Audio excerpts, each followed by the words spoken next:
My name is Sam. I'm the Marketing and Communications Manager here at Fairygodboss. And Fairygodboss is the largest career community for women. Our mission is to improve the workplace by increasing transparency, and we offer a ton of great free resources like anonymous company reviews, job listings, articles, virtual recruiting events, and so much more to help you succeed throughout your career. We will be taking tons of questions at the end of today's webinar, so leave them in the Q&A. Again, you'll find that at the bottom of your screen, and you can leave questions as yourself or anonymously, so don't be afraid to ask whatever comes to mind. We're also recording today's webinar, and we will be sending it out in a follow-up email, as well as with some of Mary Jo's contact info, so you'll have all of that by the end of the day today. So if you miss anything and you want to rewatch it back, you'll have the ability to do so. Here with me today is Mary Jo, an executive coach and consultant. Mary Jo, thanks so much for joining us, and I'm excited for today's conversation. Right over to you. Very excited to be here. We're going to kick it off with a poll. Have you ever been in a high stakes meeting? Maybe it was an interview. Maybe it was a big internal meeting or external meeting.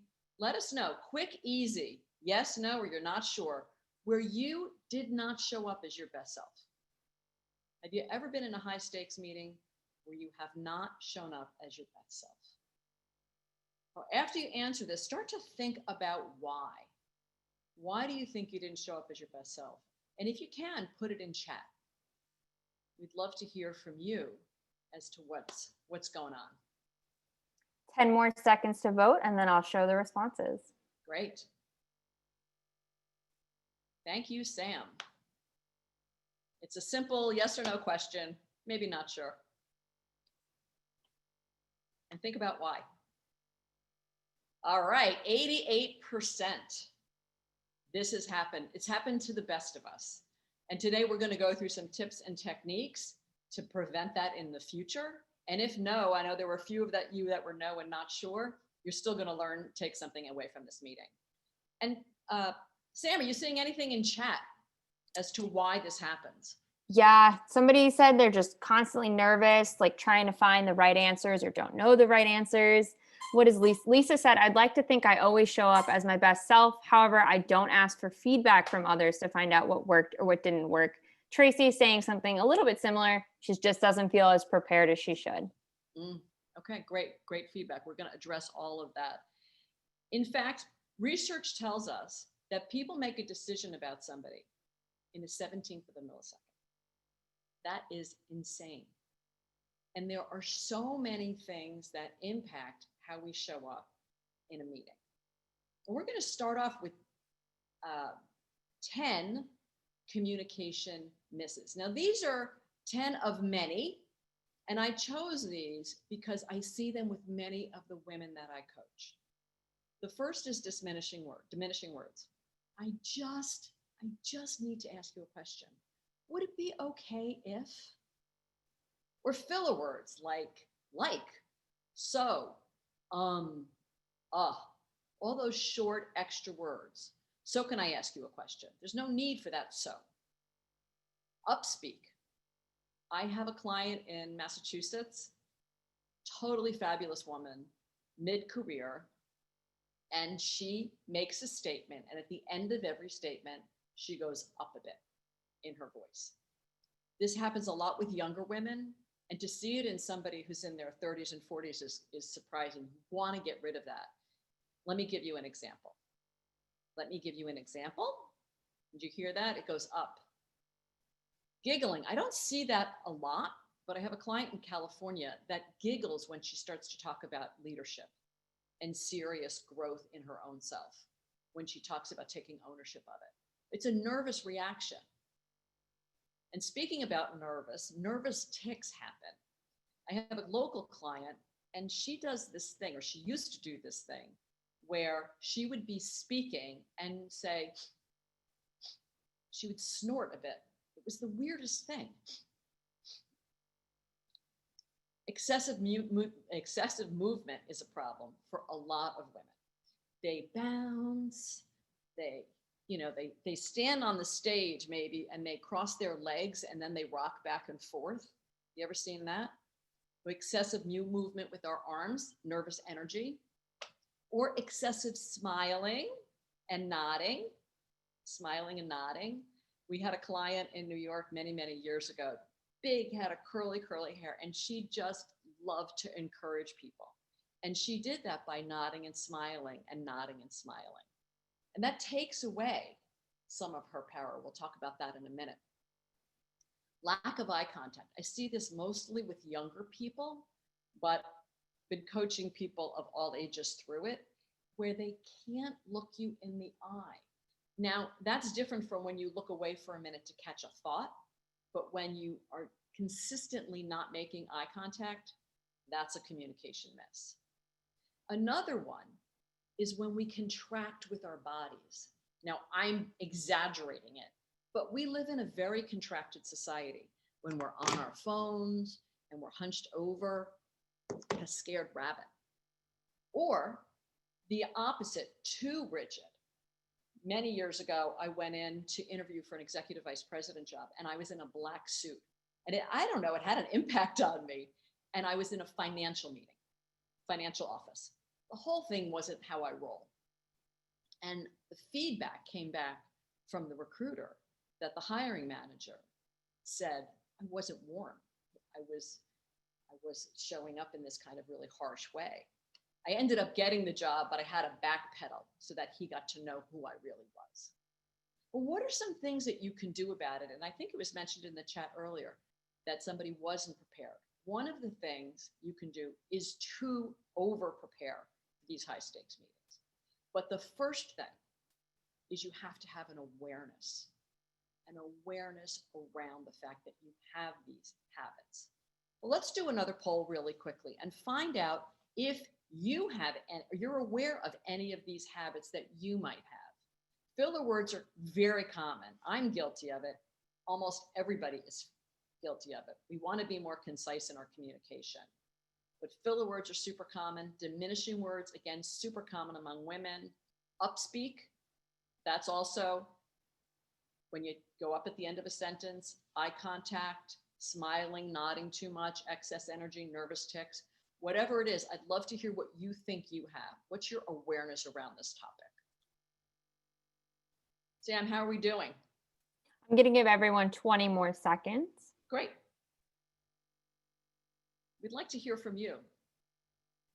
And it also helps me direct the rest of the conversation today so that it's really helpful for you.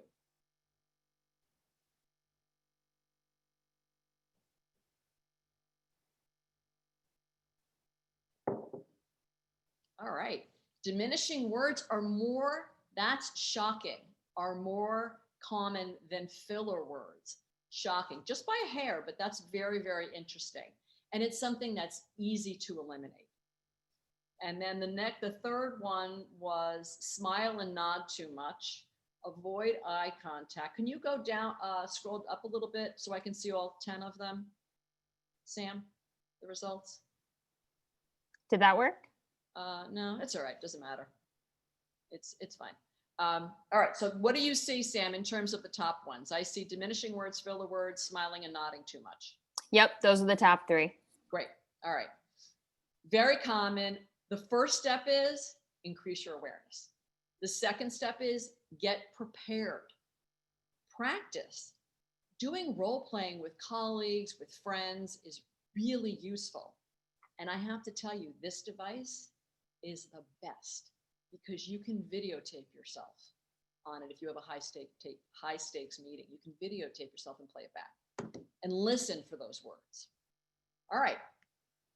I'm going to go through 7 steps to consider to show up as your best self. And the first one is all about connection. You need to truly connect with the other person and get out of your own head. If you get out of your own head, it will help to calm your nervous system. So that's one thing. Get that story in your head to stop. Back in the day, I used to run national sales teams and sellers, and I love them, and I am one. We always have the story in our head. Oh, we got to get the client to do this. I want them to buy that. I want them to think about it this way. And the truth of the matter is the best sellers are truly connecting with their clients and fully present for them. You want to get out of your own head. You want to make that eye contact. When you make eye contact, it's all about social bonding. You're making that connection with somebody. You're increasing trust. You're increasing connection. Pause. Don't rush through. Take them in. It's hard to do that when I'm talking to a screen, but take them in. Pause. Show that you're engaged. On video, you can lean in just a bit. And focus. Put your energy forward. Focus toward that. The second is to be at ease in your body. Be at ease in your body. Come prepared. The more prepared you are, the more comfortable and at ease you will be, because you know the stuff. And the second is to breathe.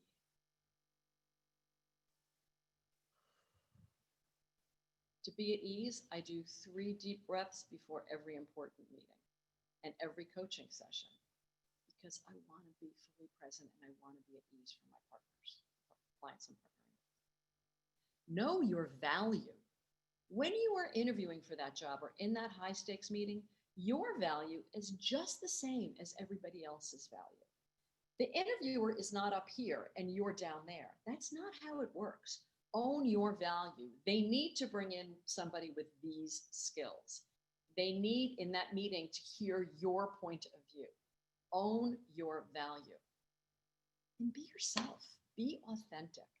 Let your personality out a little bit. And finally, all of those negative things we say to ourselves, so not useful. So not useful.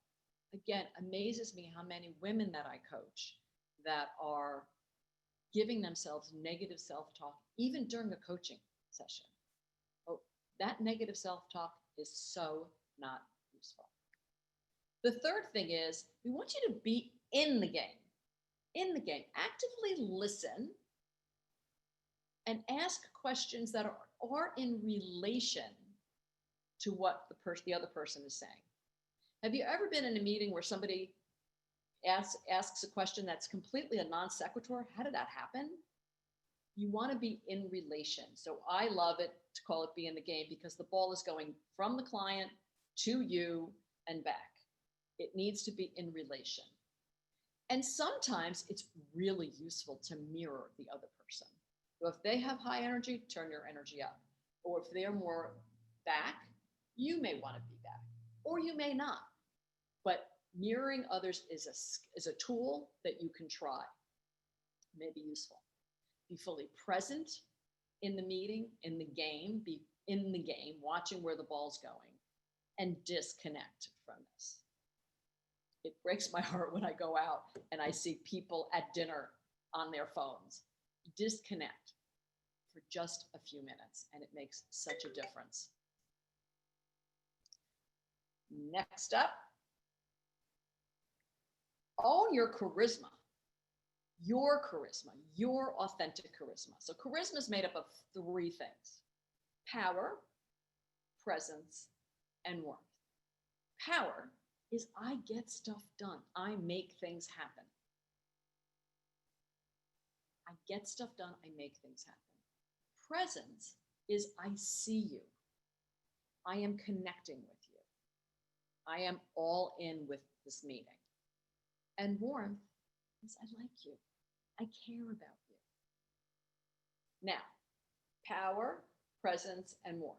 3 things. We all have all of them. And what we want to do is we want to make sure that all of them are, that you're aware of your strength, number 1. And number 2 is that you can manipulate them. Well, I'd like everybody to write in chat. And Sam, if you can let me know what you hear. What do you think your number 1 charisma strength is? Is it power? You get stuff done? Is it presence, that you really lock into other people? Or is it warmth, that you lead with that? Which one of those 3 do you lead with? I'd love to see it in chat, what people think. Looks like we have Gargi saying power, Madonna saying warmth and positivity, Nakia presence, Tracy warmth, Brittany, Tina, Bonnie, all warmth, Tess power. A lot of warmth. That seems to be the winner here. A few powers thrown in there. Good. Good. Warmth is very, very common with women because we're the nurturers. It makes perfect sense. Back in the day, when I was a national sales leader, I called on a chief marketing officer of a Fortune 50 company, and I had my CEO with me. The three of us all knew each other from days gone by. We all walked in, we got together, and the CMO had a huge office, and it was, hug all around. It's great to see you. You look fabulous. There's a lot of warmth. Then when we sat down at this huge conference table, the CMO, who was a woman, literally went back like this and said, leaned back and said, now why are we here today? So she went from loving us to all business. In the middle of the meeting, her assistant came in and the CMO was kind of taken aback that the assistant walked into the meeting.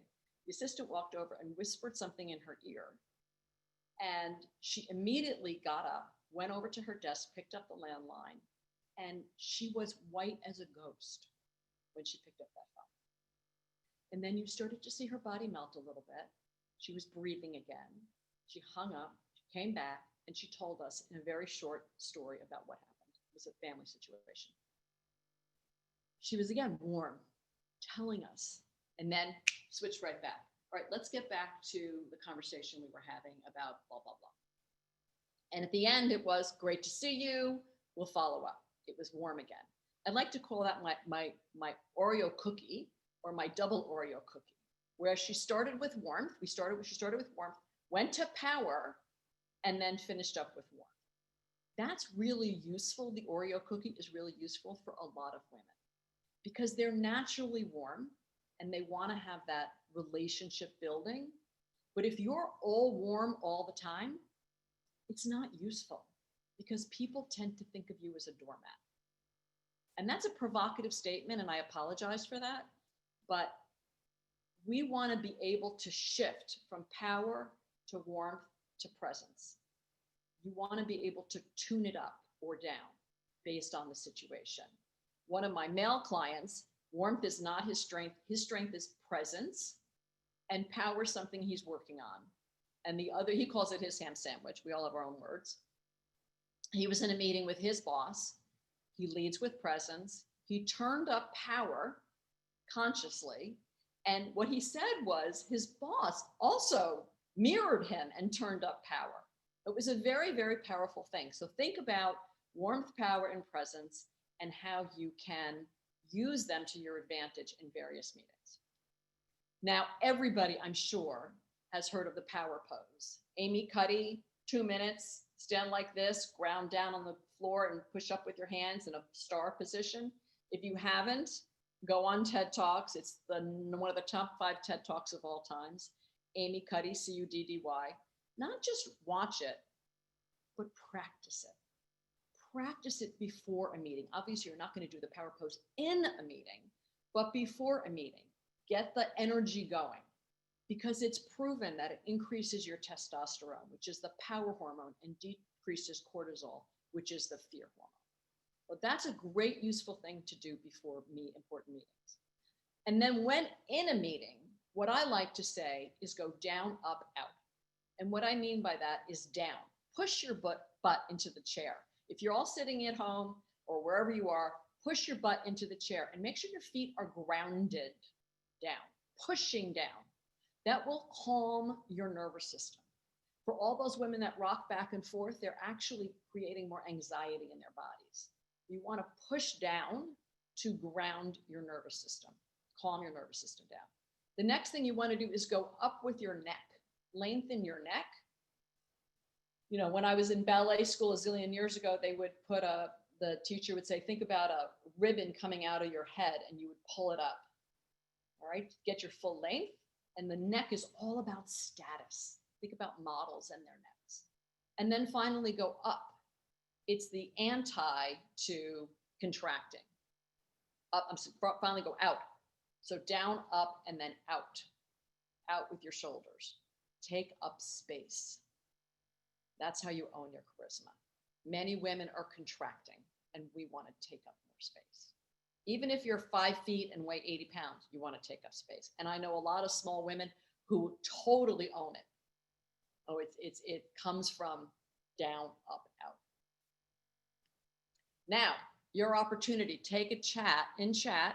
I'd like you to think about one of the techniques we just went through quickly and say what you're going to try by tomorrow afternoon. It's a little challenge. Truly connect. Maybe it's eye contact or being more engaged.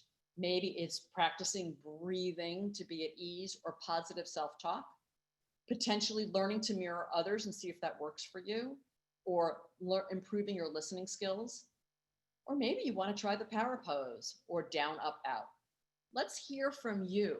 What are some things that you're going to commit to now that you're going to try before end of day tomorrow? And Sam, when you're ready and you hear some stuff, please share. Sure. Erin said she's going to try getting out of her own head. Amy, know my value. Joanne, the Oreo down, up, out. Brittany's going to try mirroring others. Benice, also getting out of her own head. I feel like that's super common. Sydney, consciously flexing between warmth and power. Kathleen, again with Oreo. Jill with mirroring. Gargi at be at ease, disconnect, FOMO. Tess, be in the game and mirror others. Fabulous, fabulous. It sounds like people are taking a lot of different techniques, which is great. Good to hear. Number 5, the language. Watch your words. These were the number 1 and number 2 that you identified when we did the poll earlier. Oh, cut out those filler words. Cut them out. My current one is so.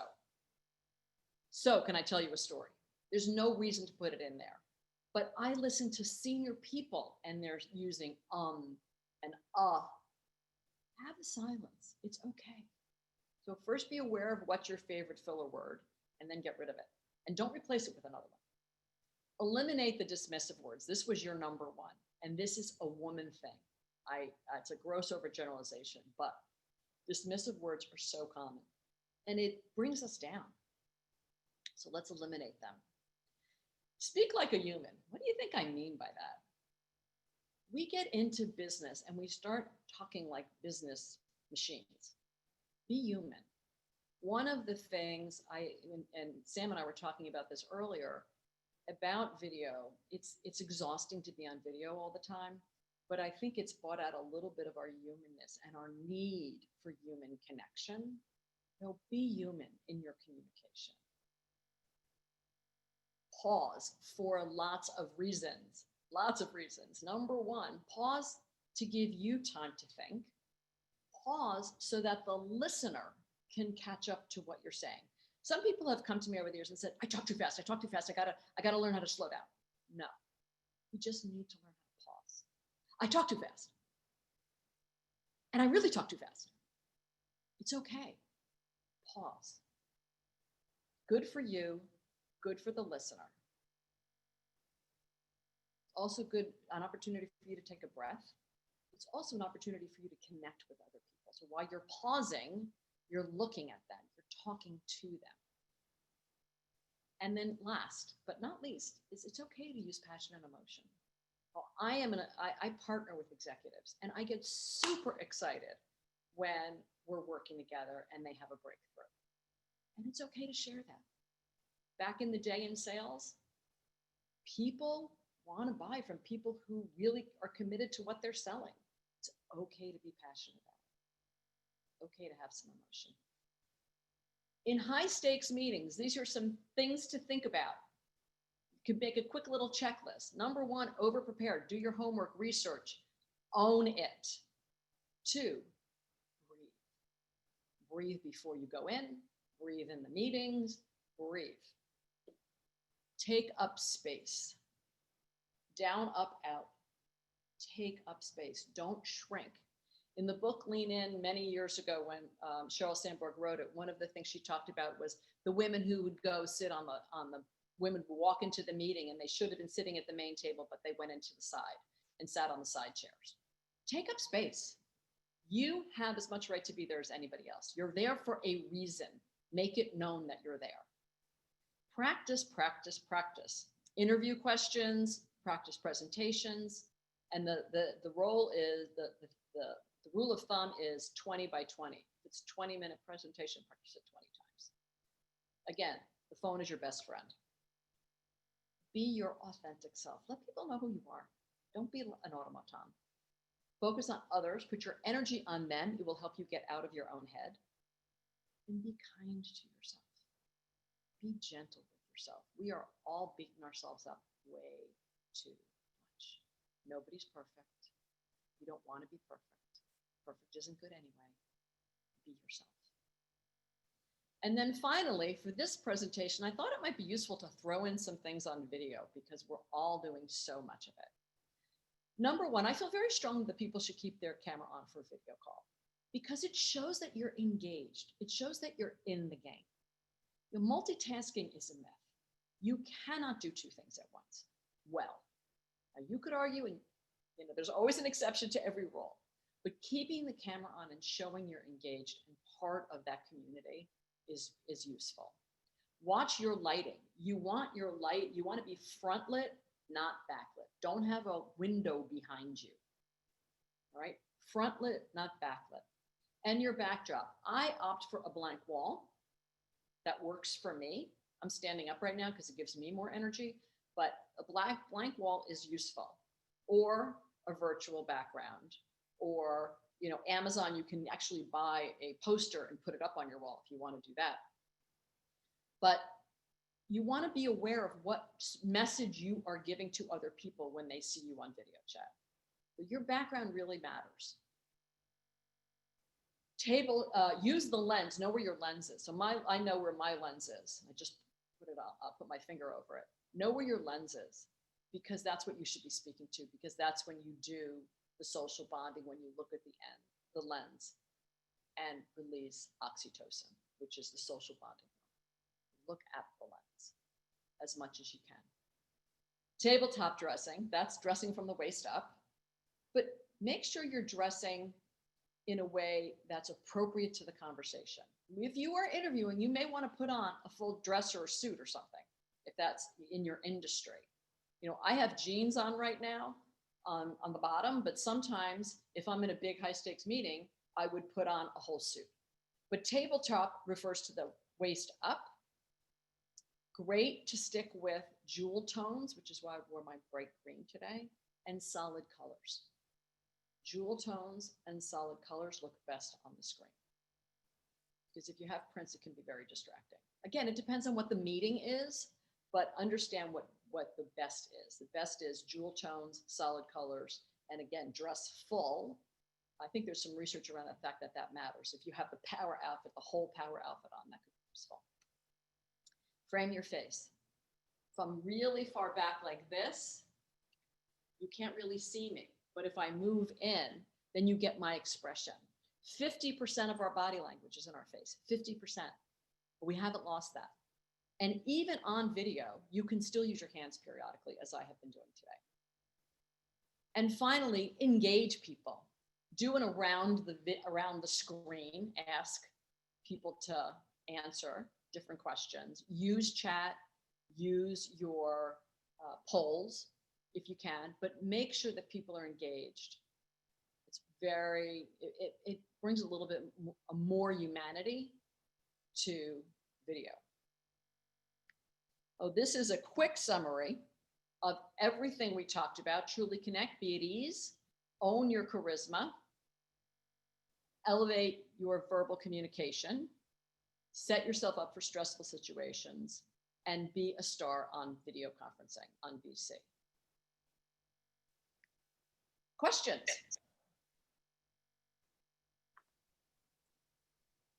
I saw one question come through from Amy. She asked, what are some examples of dismissive words? I just would like to ask a question. Would it be okay if I came in 10 minutes late today? You don't need to say, would it be okay? Can I come in 10 minutes late today? Ask the question. I just need to ask the question. Trying to think of some others. There's a ton of them, but anytime you minimize your value, you're asking permission when you don't need to be asking permission. Another thing that women do is we say thank you too much, and I'm sorry too much. And we do it a lot in person, and we do it a lot in email. Well, I would challenge everybody to, if that's one of your things that you say, you should say thank you one time in an email, not 5. If you apologize and get out, move on. I remember a meeting many years ago with a senior guy, and he kept us waiting for 10 minutes. And he apologized, which was appropriate, but then he kept apologizing. And in the meeting, he apologized. And at the end of the meeting, he apologized. It was too much apologizing. And what that does is it diminishes his power. Oh, diminishing words, diminishing actions, or anything that's going to take away how you show up is your best self. Anything else pop up, Sam? Yeah, well, Brittany had a great comment here. She said, I used to always say, just following up when I hadn't received a response in an email. She dropped the just, and now she just says, following up. I think that's great. Definitely leave your questions in the Q&A if you have them. This one came from Joanne. She said, it's still a man's world in the office. I've been told to soften my approach, a terrible hypocrisy, but it's a reality. How do I do that without appearing weak? I think that words like just and so might be helpful here, but perhaps not. I would agree that perhaps not. We want to own our power, and women need to own our power. And there are people that have got, women specifically, that have gotten feedback that they are too in people's faces, or they're not nice enough or warm enough or whatever. And that's why I like the Oreo cookie approach, because you can go in and be really nice and have that relationship bonding moment, and then get down to business. And you change how you're showing up in your body and your voice. Your vocal tone might drop a little bit into its natural range. You might be more still in your body. I like to think of warmth equals movement. I'm nodding, I'm smiling, I'm giving body language. Power equals stillness. So being more powerful and owning it in that moment. But you got to window dress it a little bit. It is still a man's world, but don't overdo it. Or you want to be more in the middle, not overly warm or overly cold. You don't want to be called an ice maiden. And that exists. That stereotype still exists. Yeah, it's hard finding that balance in the middle for sure. Right. And the other thing is how you dress says a lot about you. Or if you dress in a very austere way, maybe it's make it a little bit more approachable. Great. Any other questions? Yeah, we have 2 more here that I really like. Megan asks, assuming we can't ask clients to join via video, how do you kind of deal with that communication barrier there? She said, it's a bit awkward when I'm on videos and my clients aren't, but I still want to be on video. Okay. Well, you might just ask them. It's really would be helpful for me if you were on video so that we can have more of an authentic conversation. I would really appreciate that and value that. If you're uncomfortable with it, that's fine. But the way I would ask it would be different than what I just said. What I might say is, it would be really helpful if you went on video for this meeting today, because I want to make sure that I'm connecting with you and that we can be more authentic. And there's a lot of communication that happens in body language and vocal tone. And then say nothing. Because if you jump in with, or you could just stay on video, which is how I did it the first time, you're letting them off the hook too quickly. So that's where the pause can be super useful. Yeah, I agree. But then it goes back to, finding that balance again, especially now that we're all working remotely. I know some coworkers have kids running in the background and they don't want their house, which maybe they haven't cleaned in a week, to be showed on video. So kind of finding that balance, like Mary Jo mentioned before, of, being firm and asking without pushing so hard that you make them uncomfortable or whatever Exactly. It might be. And you may want to condition it and say, for the next 20 minutes, it would be really useful if we could do this. I know we have an hour blocked out, but at least for these first 3 slides, or these first whatever, I'd really love to, or the Q&A at the end. If you can't get them for the full hour or the full half hour, give them an out to do it for part of the session when it's most useful for you. That's a really great point. I like that a lot. And oh, wait, I just saw a note here from Jill actually that follows up on this last question. So let's get to this first before the next one. Right. Jill said, when there are 50 people in a Zoom meeting, I'd feel strange being the only one on video. What do you think about that, Mary Jo? You have 50 people on a Zoom meeting and there's only one person on video. That's Apparently, crazy. yeah. That's crazy. I'd love to know, Jill, if it's your meeting or are you just a participant? Yeah, Jill, give us some more details in the chat and we'll come back to that in a second. This is a great question from an anonymous attendee here. They said, a lot of this material, while super interesting and very helpful, applies primarily to people who are neurotypical. Many of the habits that you listed at the beginning, such as avoiding eye contact, tics, or rocking, those are often signs of neurodiversity. So how do you recommend those people can improve their communication while still remaining authentic to themselves? Right. And I love that question because you want to be authentic to yourself. You want to be authentic to yourself. The tips that I gave of breathing and pausing and being grounded will calm you down. So a lot of those things, the excessive energy and the nodding, that's nerves. So you want to have some amount of energy going into anything, but you also need to know what your own internal makeup. For me, I have insanely high energy. I'm annoying. I wake up happy every morning. I just have lots of energy. I need to dial that down, particularly when I'm working with a client. I need to be aware. The mirroring is really useful to calm down. So it is getting out of your own head. It is practicing all those other things, but you do want to be your authentic self. Well, I'm never going to be a chilled out. That's just not who I am. But can I mirror other people? Can I have a variance? The thing in communication is you don't always want to be one thing. That's why the pyramid with charisma is so interesting. You want to dial up your power or dial up your warmth. You want to have variety in your vocal tone. You want to have variety in your attire. You want to mix it up a bit. You don't want to always be the same. And it makes it more interesting. You don't want to be monotone in your voice. I don't know if that answered that person's question, but if they want to come back to us. Yeah, please follow up if that didn't answer. But I think you made a great point there. And a lot of it comes from mirroring and practice. If you know that a lot of your tics might happen because of nervousness or something like that, practice with somebody you feel more comfortable with, and that could help you. But like Mary Jo said, at the same time, you still want to be authentic and yourself. You don't want to disguise yourself into something you're not. So it's not changing who you are. It's just making you the best version of yourself that you can be. Well said. I would like to add on to that, Sam. Of course. If you are one of those people that are interviewing and you've had, when you've been interviewing and you get to the finals multiple times and you don't get the job, my guess is that you're doing something that you're not aware of. That's my gut. And I've coached people around this. If that happens to you, talk to somebody because something is amiss there and you want to make sure you get those jobs. If you get into the finals once and you don't get it, I get it. But if you get into the final 2, 3, 4 times, that's a challenge. You're missing something. So you may want to work with a professional. Great advice. All right, follow up from Jill here. So back to this 50-person meeting.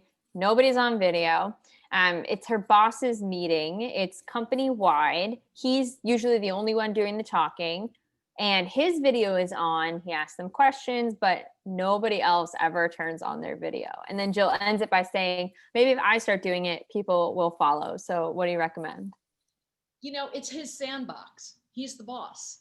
So he might be very comfortable with not having other people on. I think it's a missed opportunity in building community and relationships. But again, it's his sandbox.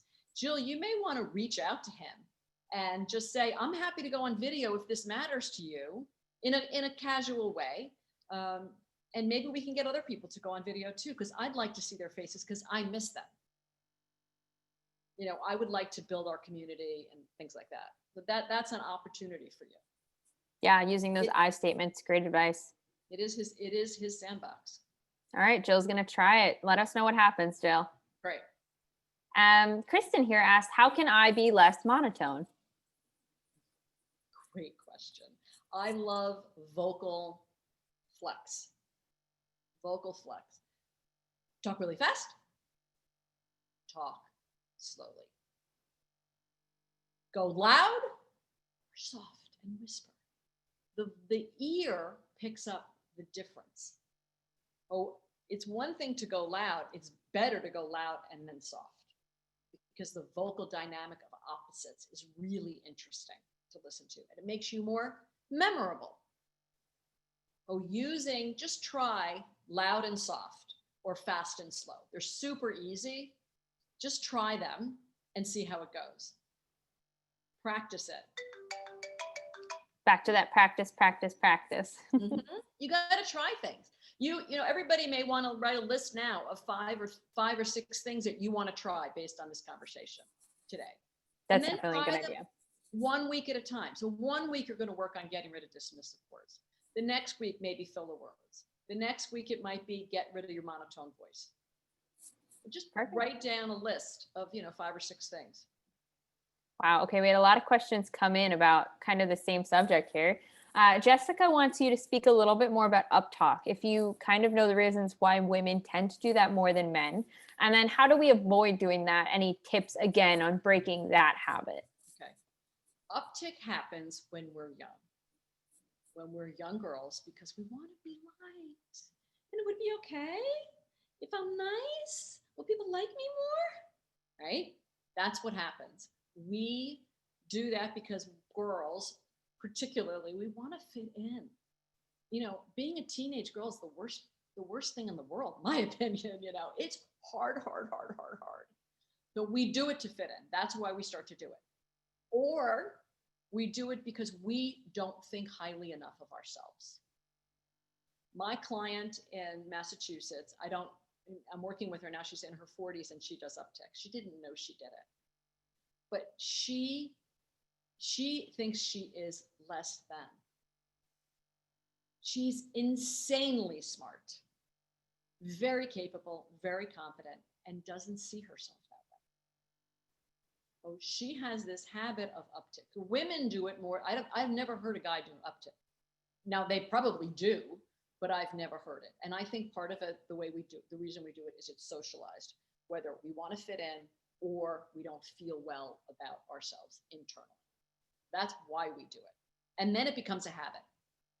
You might now feel better about yourself, but you still have this habit. The first thing with getting rid of any of these communication misses, the first thing is you got to be aware of it. If you don't know that you're using weak language, or you're using dismissive language, or filler words, or uptick, if you don't know it, how are you going to get rid of it? The first thing, you got to know about it. Then the second thing is to get rid of it. What we do is literally, when you hear it, you point your thumb down. So say the same sentence and just point your thumb down. I'm going to the grocery store. I'm going to the grocery store. I'm going to the grocery store. That's better. I'm going to the grocery store. You hear that at the end? Store. I'm going to the grocery store. I'm going to the grocery store. It's very hard for me to mimic it because I don't do it, but you get the idea. And you'll hear it now when other people do it. But increase your awareness of it, and then do something physical to break it. That's how you get over the habits that we have. And that all comes to the old brain and the new brain, which I could go on for, but we won't for purposes of this meeting. Anything else pop in, Sam? Yeah, a bunch of questions coming in. I mean, just follow up to write that. What's the best way to figure out if you're doing these things? If coworkers or managers aren't telling you, are there any personal things we can put your video, put your tape on, record yourself while you're in a meeting. Yep. Just put your phone in your bag or under your book, or leave it out and just hit record and then play it back. As an executive coach, I do that all the time because I want to I want to get better.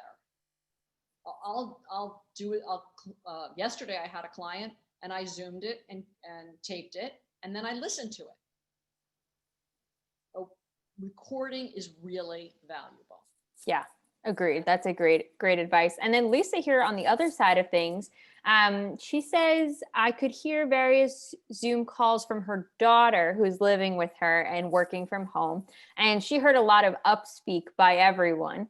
How can she point that out to her without her getting defensive so that she can improve? And with that, how, if you hear that with your coworkers, how would you go about pointing that out to them while being kind and making sure they don't go on the defense? Feedback is a gift. Most people don't want it. Feedback is a gift. That's great.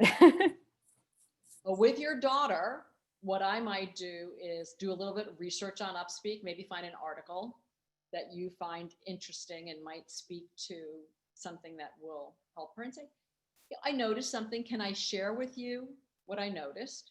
So get their permission first. Would it be okay if? And that's a little minimizing language I use there. Would it be okay if? But I did that intentionally to make it softer. Okay, that's where dismissive language or minimizing language is useful when you want to make it softer, when it is the intent. Well, I might find an article, say, I observed something I'd love to share with you if you're open. If you're not, I won't. And what I observe in you is this. And I went online and I found there's a lot about this. And I thought this article might be useful because as a woman myself, I wanted everything I can to get myself to be successful in this world. And I love you and you're my daughter and I want to do everything I can to make you successful.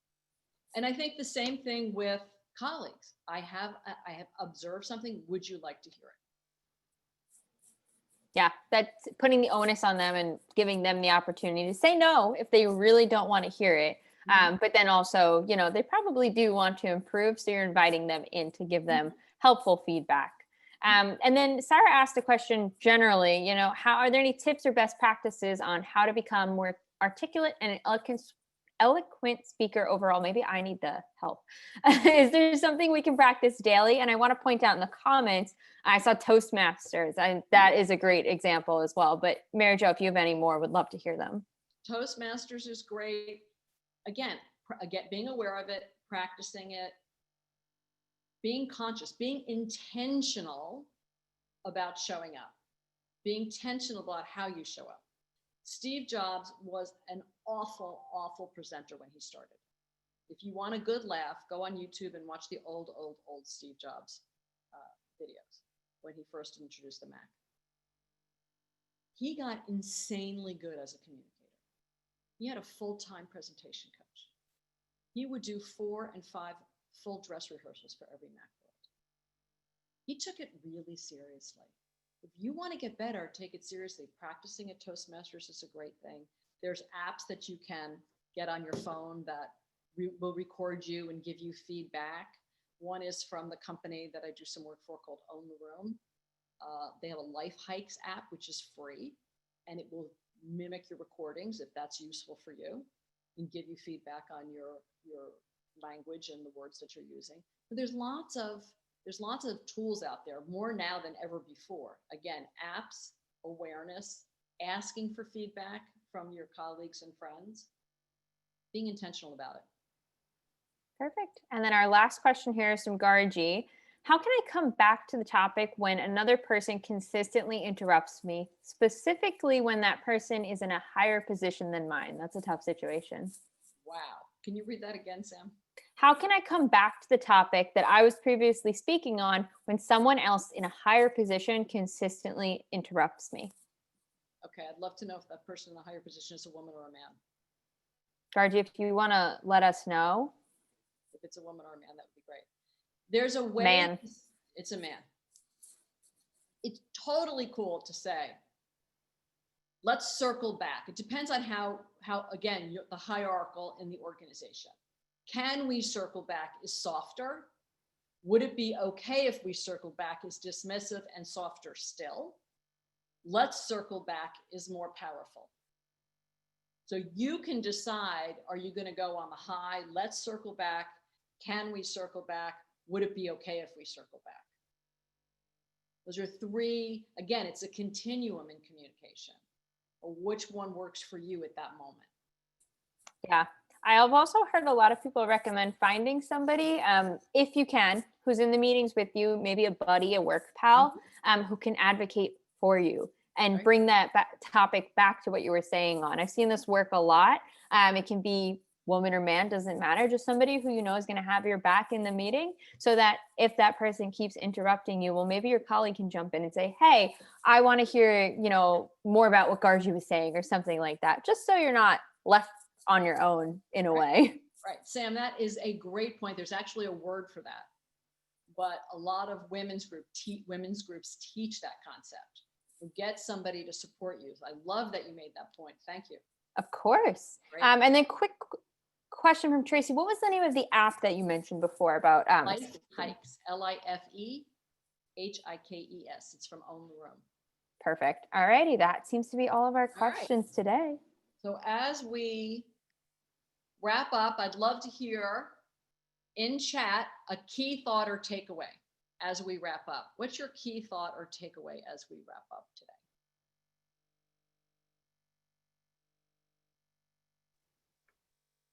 Just some comments here that I'm going to read through. Valerie said she had a mentor that used to do that to help her circle back to her in meetings, and worked really well. Lisa said, great suggestion to have an ally in the meeting. And she even suggests a special nonverbal cue to activate them. That's pretty funny. That's great. I love that. All righty. What's everybody doing? Let's see. Tracy's going to practice. Lisa wants to watch her filler speech. Kristen, power of the pause. Madonna, watching her dismissive words. Ingrid is going to own her power. Jessica says the idea of practicing communication on my own. Gargi, self-awareness. Joanne said this is really helpful and she wants to see the recording. She's going to look it back and watch it all over again. Awesome. Cindy with the Oreo metaphor once again.